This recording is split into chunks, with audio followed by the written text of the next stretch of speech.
কালকে তো ছিল রামনবমী, আর আমাদের বাড়িতে তো নিরামিষ হয়েছিল। কাদের কাদের বাড়িতে নিরামিষ হয়েছে কালকে? কালকে তো রামনবমী ছিল, আর 12টা পর্যন্ত তো উপোস করা ছিল, আর তারপরে সব নিরামিষ ভাত খেতে হয়। এই জন্য আমাদের বাড়িতে ঢেঁড়স চচ্চড়ি হচ্ছিল আর বিট ভাজা।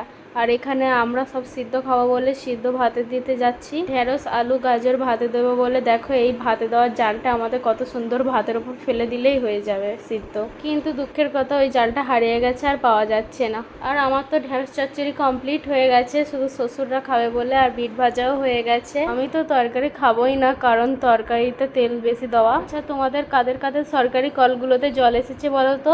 আরে যে কলগুলো বাড়ি বাড়ি দিয়ে গেছে না, ওই কলগুলোর কথা বলছি। আমাদের তো প্রায় 1 মাস হয়ে গেল জল দিচ্ছে একদিন ছাড়া করে। প্রথমে তো ঘোলা আসতো, তারপরে মধ্যখান থেকে একদম পুরো ফ্রেশ জল, কাঁচের মতো জল। তোমাদের দেখাচ্ছি, দেখো জলগুলো, এই দেখো কাঁচের মতো জল। দেখো আমাদের তো বালতি বালতি মানে ড্রাম সব কিছু ভরে নিয়েছে, হাঁড়ি। আর এই জলে এখন আমাদের রান্না হয়, পরিষ্কার জল।